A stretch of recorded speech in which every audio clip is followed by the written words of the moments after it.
Hello everyone, welcome to concept classes. तो आज की वीडियो में आपसे डिस्कस करूंगा एटॉमिक मासेस के बारे में और मॉलिक्यूल्स के बारे में कि मॉलिक्यूल्स क्या होते हैं और कितने टाइप के मॉलिक्यूल्स होते हैं। तो चलिए वीडियो को शुरू करते हैं। तो सबसे पहले हम स्टडी करेंगे atomic mass of an element. किसी भी एलिमेंट के जो एटम का मास होता है वो क्या होता है। तो इसको समझने से पहले सबसे पहले हम कुछ चीज़ें को समझते हैं। देखो, सबसे पहली बात, हाइड्रोजन का जो एटम होता है, सो मास ऑफ हाइड्रोजन एटम। तो देखो मैं यहां पे लिखता हूं मास ऑफ हाइड्रोजन एटम। तो हाइड्रोजन के एक एटम का जो मास होता है वो होता है 1.67 इंटू 10⁻⁻27 kg। ये एक हाइड्रोजन के एटम का मास होता है। और हाइड्रोजन का जो एटम होता है उसमें एक प्रोटॉन होता है ओनली। इस चीज को समझना, जो हाइड्रोजन का एटम होता है उसमें ओनली क्या होता है, एक प्रोटॉन होता है। तो आप इनडायरेक्टली बोल सकते हो कि एक प्रोटॉन का जो मास होता है वो कितना होता है 1.67 इंटू 10⁻⁻27 kg। अगर अब मैं बात करता हूं mass of one atom of carbon, अगर मैं कार्बन के एक एटम के बारे में बात करता हूं तो मास ऑफ C12 एटम। देखो C12 का मतलब क्या होता है, अगर मैं यहाँ पे C12 लिख रहा हूं इसका मतलब कार्बन 12 एटम की मैं बात कर रहा हूं। कार्बन 12 एटम का मतलब होता है कि कार्बन जिसमें 6 प्रोटॉन्स हैं और 6 न्यूट्रॉन्स हैं। तो टोटल कितने हो गए यहाँ पे 12 हो गया, 6 एंड 6 12। तो उसी को हम C12 बोलते हैं। C12 का मतलब क्या होता है कि कार्बन के न्यूक्लियस में 6 प्रोटॉन्स हैं और प्लस 6 न्यूट्रॉन्स हैं। तो टोटल कितने कॉन्स्टिट्यूएंट्स हो गए, 6 + 6 12 हो गए। इसीलिए मैंने यहाँ पे C12 नाम दिया है, कार्बन 12 एटम नाम दिया है। अब देखिए 6 प्रोटॉन प्लस 6 न्यूट्रॉन, तो टोटल 12 कॉन्स्टिट्यूएंट हो गए। अब जितना मास प्रोटॉन का होता है लगभग उतना ही मास न्यूट्रॉन का होता है। तो मैं आपसे बोल सकता हूं कि 6 प्रोटॉन प्लस 6 प्रोटॉन का मास, टोटल न्यूट्रॉन की जगह प्रोटॉन भी हम वर्ड यूज कर सकते हैं क्योंकि दोनों का मास सेम होता है। तो अगर मैं आपसे कहूंगा मास ऑफ C12 एटम, कार्बन 12 के एक एटम का जो मास होगा वो कितना हो जाएगा यहाँ पे।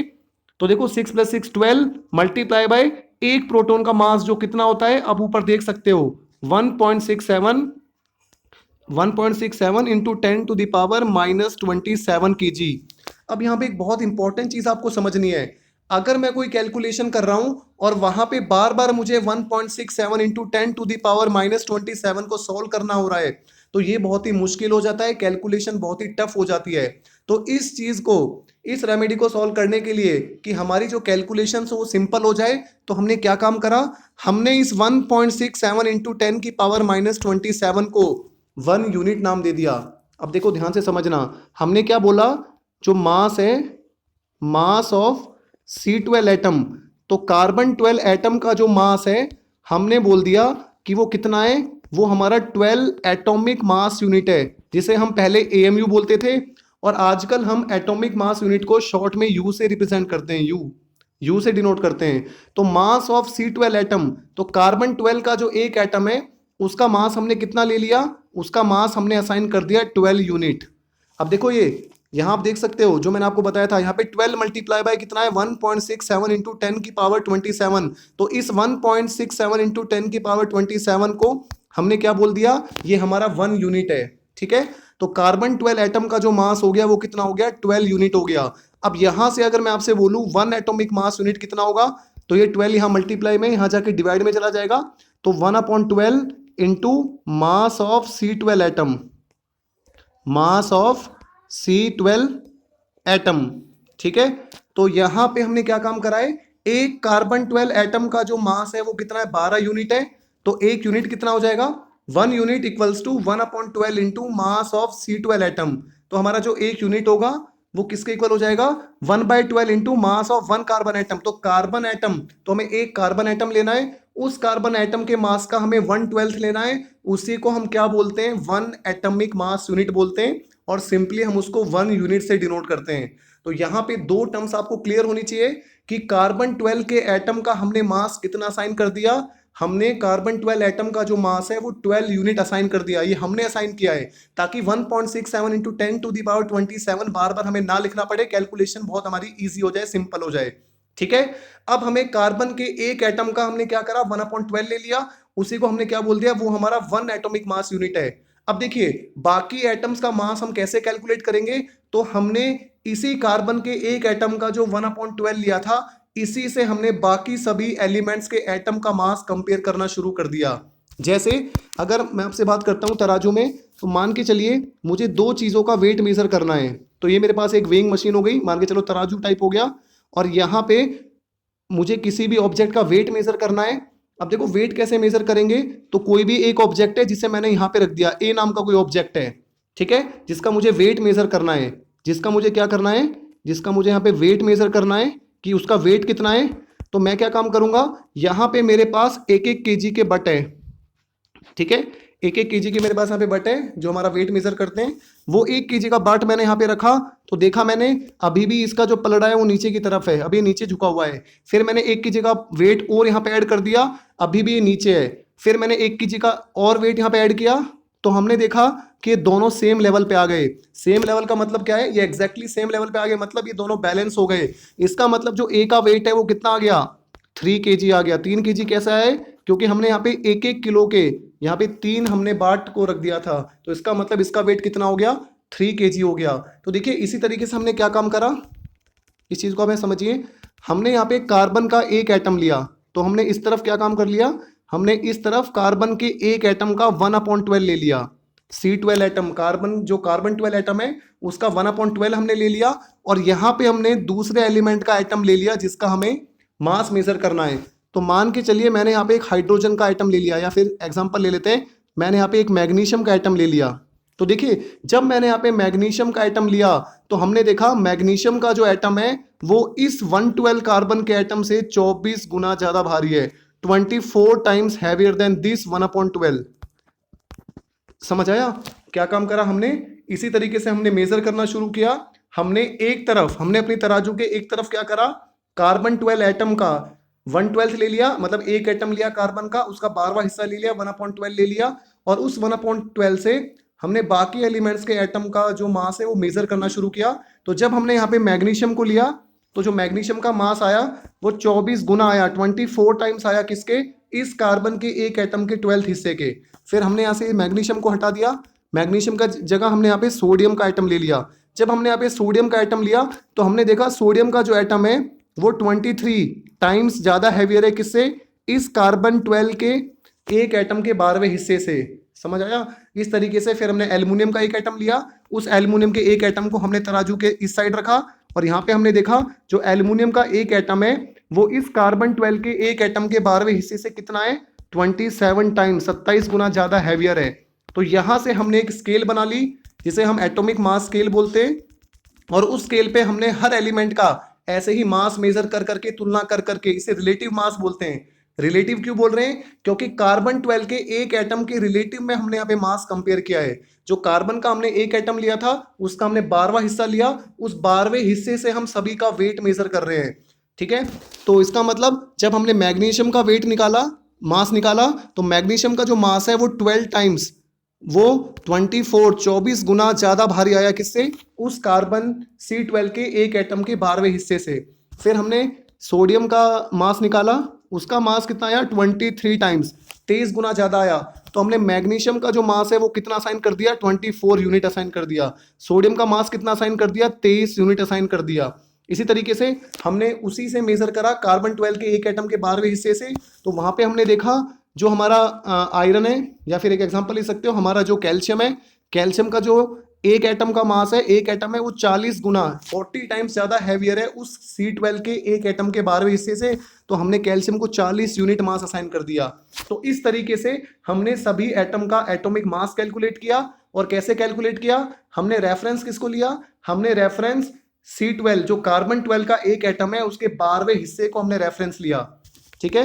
इसको मैं एक बार आपको फिर बता देता हूं। जैसे यहाँ पे जब हम वेइंग मशीन लेते हैं, तो यहाँ पे हमें किसी का वेट मेजर करना है, और दूसरी तरफ हमारे पास वेट होते हैं जो हमारे पास पता होते हैं, ठीक है। तो यहाँ पे मैंने किसी सब्सटेंस को रख दिया, और दूसरी तरफ मैं यहाँ पे अपने वेट को ऐड करता रहूंगा, और जैसे जैसे मैं यहाँ वेट ऐड करूंगा वैसे वैसे ये जो वेइंग मशीन है इसका बैलेंस चेंज होता रहेगा। और फाइनली एक ऐसा टाइम आएगा जब ये दोनों बैलेंस हो जाएंगे, उस टाइम मुझे पता लग जाएगा इसका वेट कितना है, जितना वेट मैंने यहाँ पे रखा है।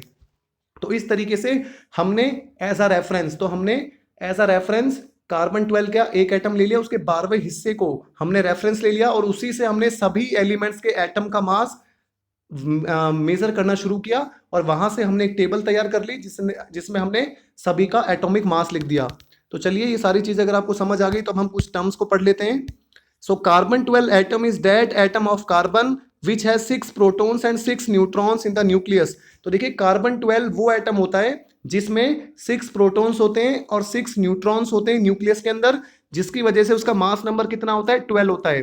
तो 6 प्रोटॉन और 6 न्यूट्रॉन टोटल 12 हो गए, तो इन 12 का मास कितना हो गया, 12 हो गया। ठीक है, carbon 12 atom has been assigned an atomic mass of exactly 12 atomic mass unit. तो कार्बन 12 को हमने कितना मास असाइन कर दिया, कार्बन 12 एटम को हमने एग्जैक्टली 12 यूनिट मास असाइन कर दिया। मैंने आपको बताया था ना कि 1.67 इंटू 10⁻27 kg की जगह हम 1 मान लेंगे, 1 यूनिट बोल देंगे। तो कार्बन 12 को हमने 12 यूनिट मास असाइन कर दिया। उसके बाद देखो 1 एटॉमिक मास यूनिट क्या होता है, 1 atomic mass unit is equal to 1/12 the mass of a carbon 12 atom. ये मैं आपको सब करके दिखा चुका हूं। हमने क्या काम करा, कार्बन के एक एटम का मास कितना बोल दिया, 12 यूनिट बोल दिया। तो एक यूनिट क्या हो जाएगा, वो 12 वहां मल्टीप्लाई हो रहा था, दूसरी तरफ डिवाइड में चला जाएगा। तो 1 atomic mass unit equals to 1/12 the mass of carbon atom. तो कार्बन के एक एटम का अगर मैं 12वां हिस्सा लेता हूं तो वो मेरा 1 एटॉमिक मास यूनिट होगा।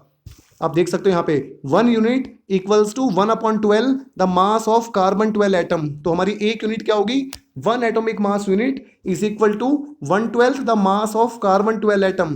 तो कार्बन का एक एटम लो, उसका 12वां हिस्सा ले लो, उसी को बस हम 1 यूनिट बोलते हैं, दैट इज कॉल्ड 1 यूनिट। और देखो फिर हमने जो अपनी मेजरमेंट करी, बाकी सभी एलिमेंट्स के एटम का मास हमने किससे मेजर किया, इसी कार्बन 12 के एक एटम के 12वें हिस्से से हमने सभी को तोलना शुरू किया तराजू में। और फिर हमने देखा कि उस कार्बन 12 के एक एटम के 12वें हिस्से से ये वाला जो एटम है जिसको हम मेजर कर रहे हैं कितना हैवियर है, कितना भारी है। अगर 12 गुना भारी है तो उसका मास हमने 14 गुना भारी है तो उसका मास हमने 14 यूनिट असाइन कर दिया। अगर वो 16 गुना भारी है तो हमने 16 यूनिट असाइन कर दिया। जैसे ऑक्सीजन का अगर मैंने एक एटम लिया तराजू के इस तरफ और दूसरी तरफ हमारा फिक्स है कार्बन 12 के एक एटम का 12वां हिस्सा, और हमने देखा ऑक्सीजन का जो एक एटम है वो 16 गुना भारी है इस कार्बन 12 के एक एटम के 12वें हिस्से से, तो हमने ऑक्सीजन का मास 16 यूनिट असाइन कर दिया। फिर हमने इस तरफ यहाँ पे सोडियम का एक एटम लिया, सोडियम का जो एक एटम है वो 23 गुना भारी निकला इस कार्बन 12 एटम के 12वें हिस्से से, तो हमने सोडियम का मास 23 रख दिया। तो इस तरीके से हमने कार्बन 12 को रेफरेंस ले लिया और उसी रेफरेंस से हमने सभी का मास कैलकुलेट किया। Atomic mass of an element, तो किसी भी एलिमेंट का जो एटॉमिक मास है वो क्या होता है, relative mass of its atom as compared with the mass of a carbon 12 atom taken as 12 unit. तो कार्बन 12 एटम के रिलेटिवली हमने क्या करा, सबका मास निकाला है, तो इसीलिए हमने एटॉमिक मास को क्या बोल दिया, हमारा रिलेटिव एटॉमिक मास है। तो किसी भी एलिमेंट का जो एटॉमिक मास है वो क्या है, relative mass of its atom as compared to C12। तो कार्बन 12 एटम के रिलेटिव हमने वहां पे मास मेजर किया है। तो किसी भी एलिमेंट का जो मास होता है वो रिलेटिव मास होता है उसके एटम का, किसके कंपेयर में, कार्बन 12 एटम के कंपेयर में। For example atomic mass of magnesium is 24 unit. तो जो मैग्नीशियम होता है उसका एटॉमिक मास कितना होता है, 24 यूनिट होता है, विच इंडिकेट्स, जो हमें क्या बताता है कि एक एटम जो मैग्नीशियम का है वो 24 गुना भारी है कार्बन के एक एटम के 12वें हिस्से से। इस एग्जाम्पल से हमने क्या समझा, ऑलरेडी मैं आपको समझा चुका हूं कि जो हमारा मैग्नीशियम है, मैग्नीशियम का जो एक एटम है वो 24 गुना 24 टाइम्स 24 गुना भारी है किससे, कार्बन 12 के एक एटम के 12वें हिस्से से, क्योंकि हमने उसी को तराजू के एक तरफ लिया था और बाकी जो भी एलिमेंट का एटम का हमें मास मेजर करना है बारी बारी हम उसको रखते गए। अब आप देख सकते हो यहाँ पे इस टेबल में सभी के हमारे यहाँ पे एटॉमिक मास है। हाइड्रोजन है, हाइड्रोजन का सिंबल H होता है और हाइड्रोजन का जो एटॉमिक मास है वो कितना होता है, 1 यूनिट होता है। मतलब जब हमने तराजू के एक तरफ कार्बन 12 का 12वां हिस्सा लिया, कार्बन 12 एटम का 12वां हिस्सा लिया, और दूसरी तरफ जब हमने हाइड्रोजन का एटम रखा तो वो बिल्कुल उसके बराबर वेट आया, उसका जो वेट आया वो बिल्कुल उसके बराबर आया। जैसे ये मैं आपको समझाता हूं यहाँ पे। तो हमने क्या काम करा, ये जो हमारी वेइंग मशीन है, इस वेइंग मशीन में एक तरफ तो हमने क्या ले लिया, जो हमारा फिक्स है, हमने कार्बन 12 C12 कार्बन 12 का जो एटम है उस कार्बन 12 के एटम का हमने कितना हिस्सा ले लिया, 12वां हिस्सा ले लिया। और दूसरी तरफ हमने क्या काम करा, हाइड्रोजन का एक एटम ले लिया, 1 एटम ऑफ हाइड्रोजन, और हमने क्या देखा कि इन दोनों का मास लगभग सेम है, लगभग मतलब एग्जैक्टली सेम है। तो इसका मतलब हाइड्रोजन का हमने मास कितना ले लिया, 1 यूनिट ले लिया। अब इस हाइड्रोजन की जगह मैंने यहाँ पे क्या काम करा, मैंने यहाँ पे ऑक्सीजन का एक एटम ले लिया। यहाँ पे हमने क्या काम करा, ऑक्सीजन का एक एटम ले लिया। तो वो जो हमने देखा यहाँ पे वो कितना टाइम्स आया, 16 टाइम्स हैवियर निकला। वो 16 गुना हैवियर निकला किससे, कार्बन 12 के एक एटम के 12वें हिस्से से। तो हमने ऑक्सीजन का जो मास है वो 16 यूनिट असाइन कर दिया। इसी तरीके से हमने यहाँ पे तराजू के इस तरफ एल्युमिनियम का एक एटम ले लिया। तो हमने 1 एटम ऑफ एल्युमिनियम, एल मतलब एल्युमिनियम होता है, इसका सिंबल होता है। हमने एक एटम एल्युमिनियम का ले लिया। उसका जब हमने एटम का वेट देखा तो वो इससे कितना निकला, यहाँ पे 27 टाइम 27 गुना हैवियर निकला। तो हमने एल्युमिनियम का मास कितना असाइन कर दिया, 27 यूनिट असाइन कर दिया। इसीलिए हम बार बार क्या बोल रहे हैं, किसी भी एलिमेंट का जो एटॉमिक मास है वो क्या है, relative to this C12 atom. तो कार्बन 12 के एक एटम के 12वें हिस्से से कितना हैवियर है उसका एक एटम, वही हमारा एटॉमिक मास होता है। ठीक है, ये हमने रेफरेंस ले लिया यहाँ पे कार्बन 12 एटम।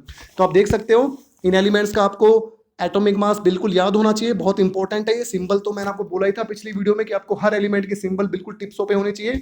कार्बन का जो सिंबल होता है C होता है। कार्बन का एक एटम का मास हमने वैसे ही पहले असाइन किया था 12 यूनिट। हमने नाइट्रोजन का एक एटम लिया जिसका सिंबल N होता है, और नाइट्रोजन का एक एटम कितना भारी निकला, 14 गुना भारी निकला, 14 टाइम्स उस कार्बन के एक एटम के 12वें हिस्से से।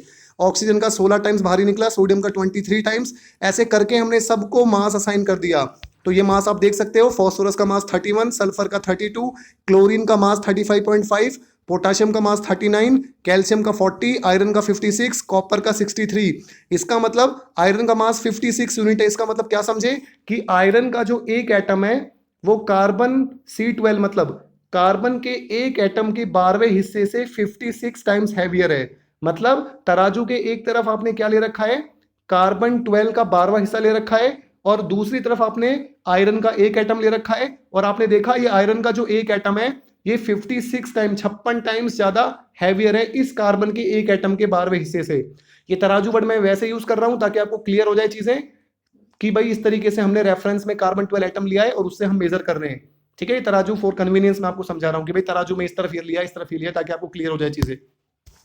उसके बाद देखिए मॉलिक्यूल्स क्या होते हैं। So you can see atoms of most of the elements are chemically very reactive.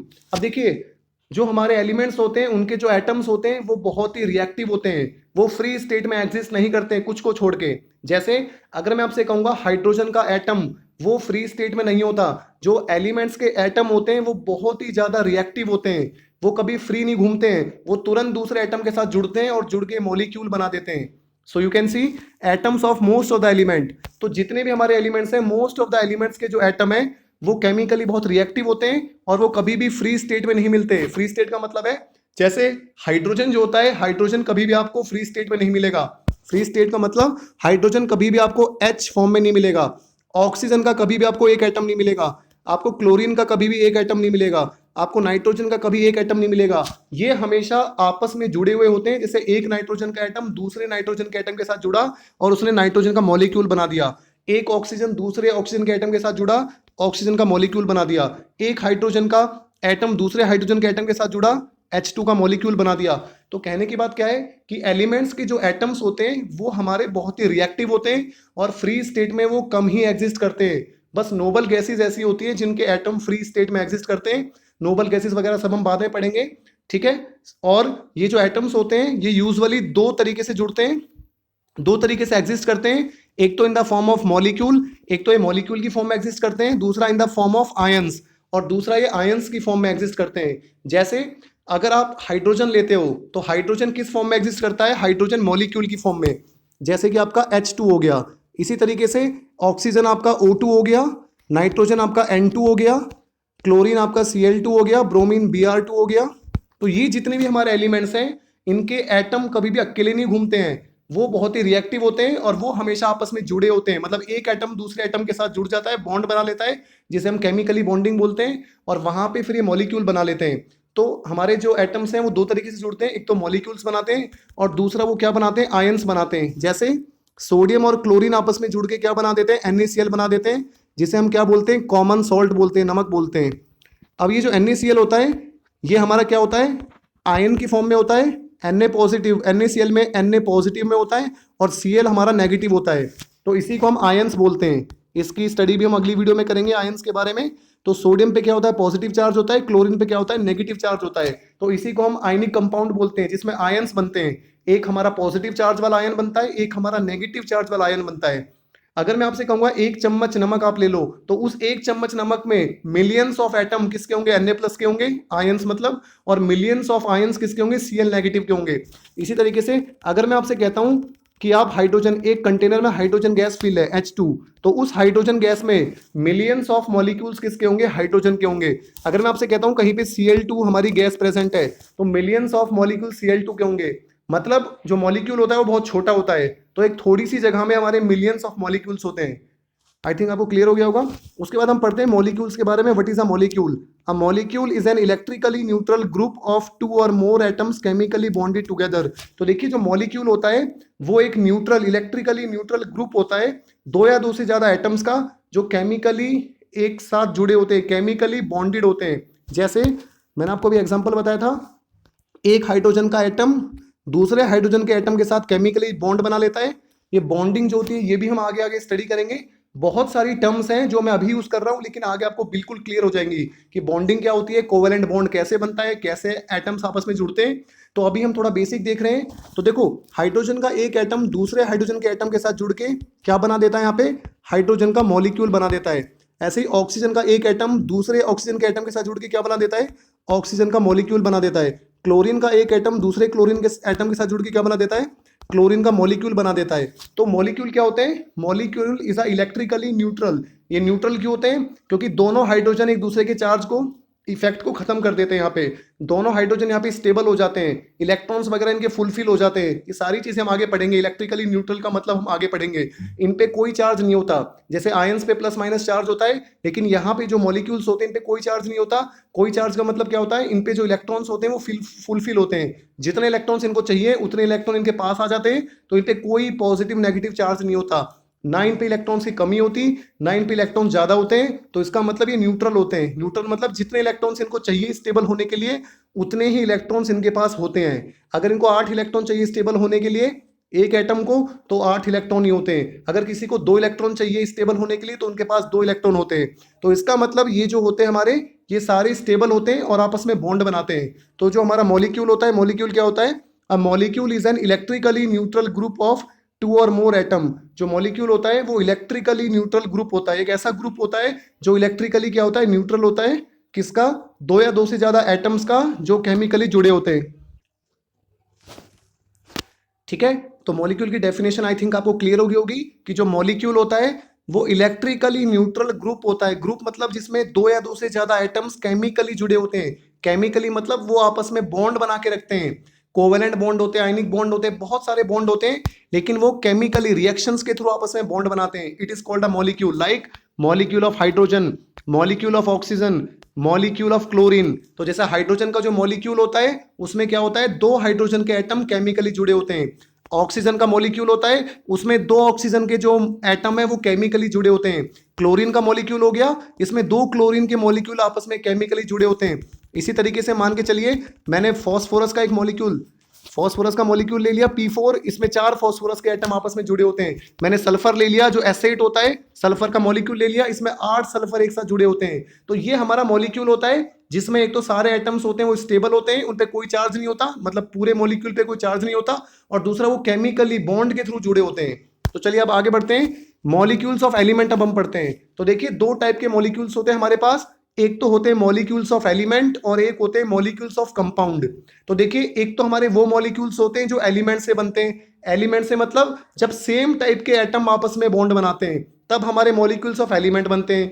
और दूसरा होते हैं हमारे मॉलिक्यूल्स ऑफ कंपाउंड। वो हमारे कब बनते हैं, जब 2 अलग अलग एलिमेंट के एटम आपस में जुड़ते हैं और हमारे वहां पे मॉलिक्यूल बनाते हैं। चलिए एग्जांपल से समझते हैं। तो सबसे पहले हम स्टडी करेंगे मॉलिक्यूल्स ऑफ एलिमेंट की। The molecule of an element contains 2 or more similar atoms chemically combined together। तो देखिए एक एलिमेंट का अगर मैं मॉलिक्यूल की बात कर रहा हूं तो इट कंटेन्स 2 और मोर सिमिलर एटम। तो 2 या 2 से ज्यादा सिमिलर एटम होंगे, ठीक है, जो आपस में केमिकली जुड़े होंगे। केमिकली मतलब आपस में जो बॉन्डेड होते हैं, जो जुड़े हुए होते हैं। तो मॉलिक्यूल ऑफ एलिमेंट का मतलब क्या होता है, जहां पे एक ही एलिमेंट के एटम आपस में जुड़े होते हैं। वो 2 भी हो सकते हैं, 2 से ज्यादा भी हो सकते हैं, 4 भी हो सकते हैं, 8 भी हो सकते हैं। For example hydrogen gas contain contains of H2 molecule. जो हाइड्रोजन गैस होती है वो किससे बनी होती है? H2 मॉलिक्यूल से बनी होती है, जिसमें दो हाइड्रोजन के एटम जुड़े होते हैं, सेम एटम जुड़े होते हैं। नाइट्रोजन गैस N2 मॉलिक्यूल्स, तो देखो नाइट्रोजन जो गैस होती है वो N2 मॉलिक्यूल की फॉर्म में एग्जिस्ट करती है, जहां पे दो नाइट्रोजन के एटम जुड़े होते हैं। तो मॉलिक्यूल्स ऑफ एलिमेंट का मतलब क्या होता है? जहां पे एक ही एलिमेंट के एटम जुड़ के मॉलिक्यूल बनाते हैं। इसी तरीके से हमारा जो ओजोन होता है O3, ओजोन भी हमारा क्या होता है? ओजोन भी हमारा एक मॉलिक्यूल होता है, और इस ओजोन मॉलिक्यूल में तीन ऑक्सीजन एटम आपस में जुड़े होते हैं। ठीक है, तो मॉलिक्यूल ऑफ एलिमेंट का मतलब वो मॉलिक्यूल जिनमें एक ही एलिमेंट के एटम जुड़े होते हैं। आप देख सकते हो यहां पे एक ही एलिमेंट के एटम है, सारे एटम किसके? ऑक्सीजन के। इसी तरीके से मैंने एक फास्फोरस का मॉलिक्यूल ले लिया विच इज P4। मैंने एक P4 मतलब फास्फोरस का मॉलिक्यूल ले लिया। फास्फोरस के मॉलिक्यूल में चारों के चारों फास्फोरस किसके होंगे? चारों के चारों एटम किसके होंगे? फास्फोरस के होंगे। तो this is called molecules of element, जहां पे एक ही एलिमेंट के सारे एटम्स होते हैं जो जुड़े होते हैं और मॉलिक्यूल बनाते हैं। इसी तरीके से एक एग्जांपल, लास्ट एग्जांपल और मैं आपको लेके समझा रहा हूं। सल्फर हो गया हमारा विच इज एसेट। सल्फर क्या होगा हमारा? एसेट होगा। सल्फर का जो फॉर्मूला होता है वो एसेट होता है। तो यहां पे ये एक सल्फर का मॉलिक्यूल है, और इस सल्फर के मॉलिक्यूल में हमारे इस तरीके से 8 सल्फर जुड़े हुए हैं, 3 4 5 ऐसे 6 फिर 7 फिर 8। तो एक सल्फर के मॉलिक्यूल में 8 सल्फर के एटम जुड़े होते हैं, और सारे एटम किसके हैं? एक ही एलिमेंट के हैं which is sulphur. That is called molecule of element. I think आपको क्लियर हो गया होगा। उसके बाद देखिए एक टर्म होती है हमारी एटोमिसिटी। अब एटोमिसिटी को हम देखते हैं क्या होता है। सो बेसिकली एटोमिसिटी क्या होता है? The number of atom present in one molecule of an element. तो एक मॉलिक्यूल में जितने एटम्स प्रेजेंट होते हैं वो ही हमारी एटोमिसिटी कहलाती है। जैसे एक मैंने हाइड्रोजन का मॉलिक्यूल ले लिया H2, इसमें कितने एटम्स है हाइड्रोजन के? 2 एटम है, तो एटोमिसिटी क्या हो गई? 2 हो गई। मैंने यहाँ पे क्लोरीन ले लिया Cl2, 2 एटम है क्लोरीन के, एटोमिसिटी 2 हो गई। मैंने ओजोन ले लिया O3, कितने एटम्स है ऑक्सीजन के? 3 है, तो एटोमिसिटी 3 हो गई। एटोमिसिटी का मतलब क्या होता है? The number of atoms present in a molecule of a compound. मतलब एक मॉलिक्यूल में कितने एटम्स प्रेजेंट होते हैं, तो उसी को हम एटोमिसिटी बोलते हैं। अब देखो जिसके 2 एटम्स होते हैं वो डाई एटोमिक होता है। तो हाइड्रोजन क्या हो गया हमारे यहाँ पे? डाई एटोमिक हो गया। जिसमें ओनली एक एटम होते हैं वो मोनो एटोमिक होता है। जिसमें 3 एटम होते हैं वो हमारा ट्राई एटोमिक होता है। तो इस तरीके से हमने नाम दिए हुए हैं। ठीक है, तो हमारा जो O3 है वो क्या है हमारे यहाँ पे? Try atomic. ट्राई एटोमिक का मतलब क्या है? यहाँ पे 3 एटम है। डाई एटोमिक का मतलब क्या है? यहाँ पे हमारे 2 एटम है। तो ये हमारी क्या कहलाती है? एटोमिसिटी कहलाती है। और कुछ ऐसे हमारे एलिमेंट्स होते हैं जिनके सिंगल सिंगल एटम होते हैं। जैसे जो सोडियम होता है, सोडियम क्या होता है? Na होता है। तो Na मतलब इसका एक ही एटम है, तो इसको हम बोलते हैं मोनो एटोमिक। क्या बोलते हैं? Mono atomic. मोनो एटोमिक का मतलब क्या होता है? वो एटम जिनके मतलब वो हमारे पर्टिकुलर एलिमेंट जिनके एक ही एटम होते हैं। मैग्नीशियम हमारा Mg हो गया। So you can take the example of magnesium. तो एक बार मैं आपको एक्सप्लेन कर देता हूँ ये ढंग से। मान के चलिए मैंने एग्जांपल लिया एक तो सोडियम का, सोडियम इज Na। मैग्नीशियम क्या हो गया हमारा? Mg हो गया। एल्यूमिनियम क्या हो गया हमारा? Al हो गया। ठीक है, आयरन हमारा क्या हो गया? Fe हो गया। तो इनके जो एटम्स होते हैं वो मॉलिक्यूल नहीं बनाते। तो यहाँ पे जो एटोमिसिटी हो गई वो क्या हो गई? 1 हो गई, क्योंकि इन सबके एक एक एलिमेंट है। और जिनकी एटोमिसिटी 1 होती है तो इन सबकी एटोमिसिटी कितनी हो गई? 1 हो गई। तो इसीलिए हम इनको क्या बोलते हैं? They are called monoatomic. क्या बोलेंगे? मोनो एटोमिक बोलेंगे। मोनो का मतलब क्या होता है? 1 होता है। अगर मैं आपसे बोल रहा हूं Cl2, Br2 या फिर O2, N2, तो ये जितने भी मॉलिक्यूल्स हैं यहाँ पे 2 एटम जुड़े हुए हैं। तो यहाँ पे एटोमिसिटी कितनी हो गई? 2 हो गई। और इसको हम क्या बोलते हैं? Di atomic. तो ये जो हमारे हो गए इनका नाम हम क्या रख देंगे? They are diatomic. इसी तरीके से ओजोन में 3 एटम जुड़े होते हैं, तो 3 के लिए हम वर्ड यूज करते हैं ट्राई एटोमिक। तो आई थिंक आपको क्लियर हो गया होगा एटोमिसिटी। सो ये हमारा क्या हो गया? ट्राई एटोमिक हो गया। उसके बाद देखिए लास्ट है हमारा मॉलिक्यूल्स ऑफ कंपाउंड। तो कंपाउंड के हमारे मॉलिक्यूल्स क्या होते हैं? So you can C molecules of compound. अब देखिए यहां पे मॉलिक्यूल्स ऑफ कंपाउंड में क्या होगा? अलग अलग एलिमेंट्स के एटम जुड़ के मॉलिक्यूल बनाएंगे। अलग अलग एटम मतलब अलग अलग एलिमेंट के। फॉर एग्जांपल मैं आपको समझा देता हूं। एक एलिमेंट हो गया हाइड्रोजन का, एक एलिमेंट हो गया क्लोरीन का। तो हाइड्रोजन और क्लोरीन आपस में मिलकर क्या बना देते हैं?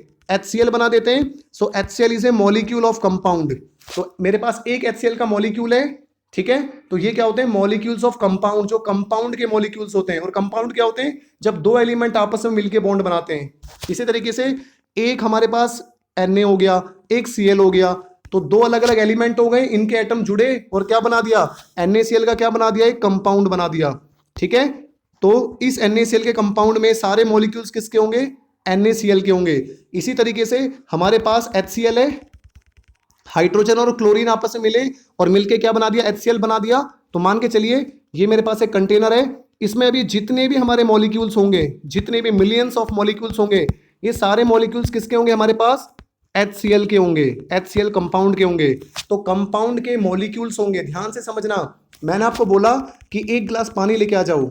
अब देखो, वी हैव वाटर, एक गिलास है हमारे पास और मैंने आपसे बोला इस गिलास में क्या लेके आ जाओ? पानी लेके आ जाओ। तो ये गिलास आपका पूरा पानी से भरा हुआ है। अब इस पानी को आप क्या बोलोगे? It is a compound. ये H2O है, वाटर। तो वाटर हमारा क्या होता है? Water is a compound. और इस कंपाउंड में अब ये वाटर में जितने भी प्रेजेंट है, ये सारे क्या है? आपके वाटर के मॉलिक्यूल्स प्रेजेंट हैं। तो कंपाउंड तो आपका वाटर हो गया, लेकिन उस कंपाउंड में जितने भी हमारे कॉन्स्टिट्यूएंट्स होते हैं वो सारे मॉलिक्यूल्स कहलाते हैं। तो एक गिलास पानी में मिलियंस ऑफ मॉलिक्यूल्स हैं, किसके? वाटर के। तो इन्हें हम बोलते हैं मॉलिक्यूल्स ऑफ कंपाउंड, जो कंपाउंड के मॉलिक्यूल्स होते हैं। फॉर एग्जाम्पल, अगर मैं आपसे कहता हूं ये मेरा एटमोस्फेयर है, so this is my atmosphere, और अब हमारे एटमोस्फेयर में ऑक्सीजन भी होती है, कार्बन डाइऑक्साइड भी होती है, सारी गैसेज होती है बहुत सारी। तो हमारे एटमोस्फेयर में CO2 प्रेजेंट है। अब ये जो CO2 है, ये क्या है? CO2 एक कंपाउंड होता है, लेकिन उसी CO2 के बहुत सारे क्या प्रेजेंट है? मिलियंस ऑफ मॉलिक्यूल्स प्रेजेंट हैं, है ना। हमारे एटमोस्फेयर में CO2 के मिलियंस ऑफ मॉलिक्यूल्स प्रेजेंट होते हैं, मिलियंस बिलियंस। तो कंपाउंड क्या हो गया? CO2 हो गया। और वो जो उसके मॉलिक्यूल्स हैं, they are millions in number. वो छोटे छोटे जो CO2 के डिफरेंट डिफरेंट है, वो एटम्स नहीं है, वो मॉलिक्यूल्स कहलाएंगे।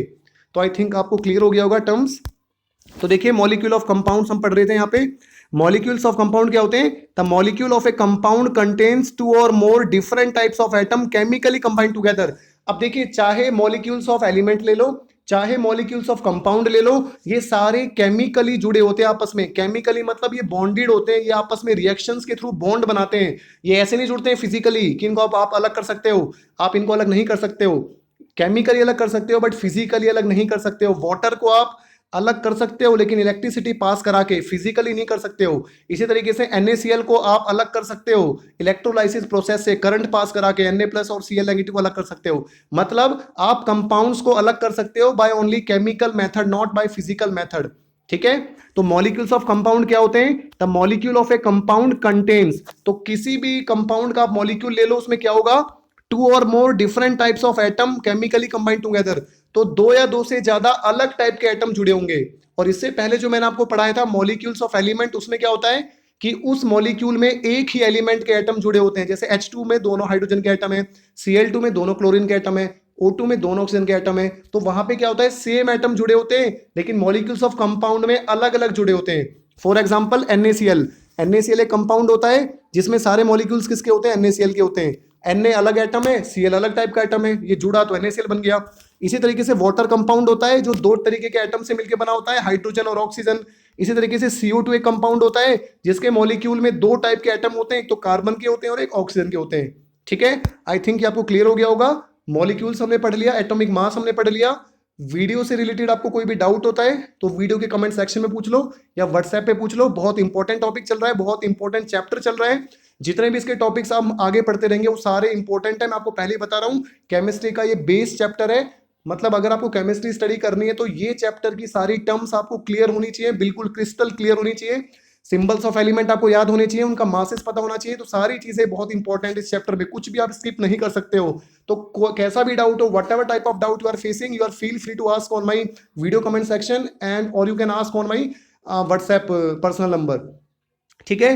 तो एक और इंपॉर्टेंट चीज जो मैं दोबारा रिवाइज करा देता हूं, अगर मैं किसी मॉलिक्यूल, अगर मैं किसी कंपाउंड की बात कर रहा हूं जैसे वाटर, सो वाटर एक कंपाउंड हो गया, लेकिन उस कंपाउंड में जितने भी मॉलिक्यूल्स होंगे वो किसके होंगे? वाटर के होंगे। तो मॉलिक्यूल किसके होते हैं? कंपाउंड के भी होते हैं, और मॉलिक्यूल्स किसके होते हैं? एलिमेंट के भी होते हैं। अगर मैं CO2 की बात कर रहा हूं तो CO2 एक कंपाउंड होता है जिसमें सारे मॉलिक्यूल CO2 के होते हैं। अगर मैं NaCl की बात कर रहा हूं, NaCl एक कंपाउंड होता है जिसमें सारे के सारे मॉलिक्यूल्स NaCl के होंगे। अगर मैं HCl की बात कर रहा हूं, HCl एक कंपाउंड होता है जिसमें सारे मॉलिक्यूल्स HCl के होंगे। लेकिन अगर मैं एलिमेंट की बात कर रहा हूं, हाइड्रोजन की, तो हाइड्रोजन एक मॉलिक्यूल होता है जिसमें सारे के सारे मॉलिक्यूल हाइड्रोजन के होते हैं। O2 हमारा एक मॉलिक्यूल होता है, सारे मॉलिक्यूल किसके होंगे? हमारे वहां पे O2 के होंगे एक। ठीक है। तो इस तरीके से molecules of element and molecules of compound होते हैं। Thanks for watching the video.